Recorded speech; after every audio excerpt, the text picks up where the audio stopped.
768 household sa Barangay Kapuy nakatanggap ng ayuda mula sa pondo ng barangay sa pananalasa ng Bagyong Christine.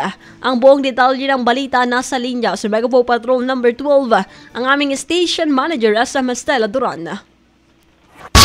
Bicol Network News Report!